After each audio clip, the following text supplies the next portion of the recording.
Pagbalik natin sa studio, Daniel, alam ko wala pang 24 na oras mula nang ipatupad ito. Pero paano nakikita ang tigil putukan sa Israel? May pakiramdam na hindi pa talaga tapos at parang pinapatagal lang o ipinagpapaliban ang susunod na labanan kahit ano pa man yun. O ang nararamdaman dito ay pag-aalala. Narinig ko ang balita ng tigil putukan habang nasa bomb shelter. May irony doon. Nag-aalala kami dahil baka hindi pa ito ang katapusan at magpatuloy pa ang digmaan. Yan ang Israeli. Nag-aalala kami na baka maiwan kami sa ilalim ng rehimeng ito. Parang rehimeng Iranian, parang sinus infection na gumagaan pero bumabalik kapag di natapos ang gamot. Ito ay isang ideolohiya ng Shiite Islamic Revolution na naniniwalang dapat gawing Shiite Islam ang buong mundo.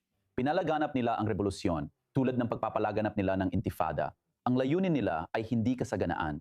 Hindi ito para mabuhay ng maayos. Hindi ito para sa mas magandang kinabukasan ng kanilang mga anak. At hindi rin ito para manatili sa kapangyarihan.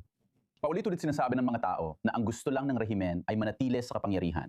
Pero ang tunay na gusto ng rehimen ay gawing Shiite Islam ang mundo o mamatay habang sinusubukan, pagiging martir, na ibig sabihin kahit may kakayahan pa silang subukan, kahit gaano pa kalaki ang panganib o mga hakbang na pampigil, patuloy pa rin silang susubok. At ang Israel ay nababahala na patuloy silang susubok at patuloy silang susubok sa isang mundo o sa ilalim ng isang Amerikanong presidente na mas handang hayaan silang subukan at mas nag-aalalang gumawa ng hakbang para pigilan sila. Iyan ang iniisip ng mga tao sa Israel na yon.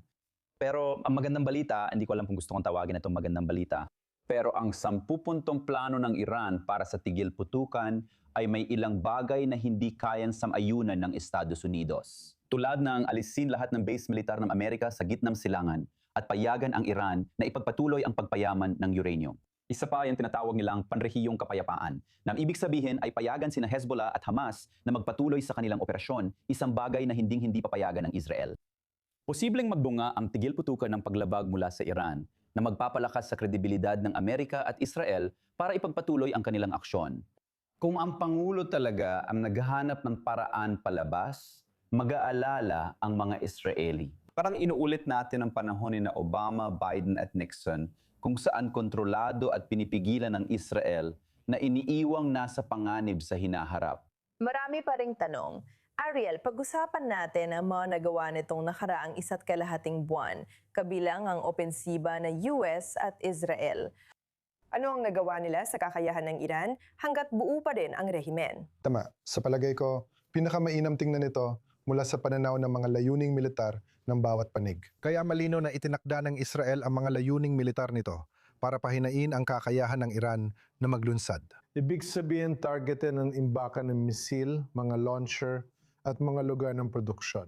Na hindi na nila magagawang gumapan ng mga bagong misil kapag may tigil putukan na. Gaya ang ginawa nila mula nung digmaan ng Hunyo hanggang ngayon, kung saan nakagawa sila ng humigit kumulang 1,000 ballistic missiles at balak pa nilang gumawa ng mas marami pang libo. Kaya sa buong digmaan, makikita natin na pinahihina ng Israel at ng US ang kakayahan ng Iran na maglunsad ng mga misil na mahigit 70%. At kaya napakahalaga niyan dahil gusto sana nilang maglunsad ng 10, siguro 20 misil sa bawat bugso ng pagpapaputok. Pero naging limitado yon sa 1 o 2 misil sa bawat bugso. At napakahalaga niyan sa kakayahan ng Israel sa depensa sa himpapawid para maprotektahan ang mga sibilyan sa loob ng bansa. Kaya na riyan din ang patuloy na pagpapahina sa kanilang kakayahang nuclear, tinutugis ang iba't ibang nuclear sites. Wala, hindi nito tinatarget ang enriched uranium na nakabaon pa rin sa ilalim ng lupa. Karamihan nito ay nasa Isfahan, na ayon sa pantataasan ng militar ng Israel at US, ay hindi pa rin nagagalaw mula nung Hunyo. Ngunit patuloy na pinapahina ang kakayahang nuklear ng Iran.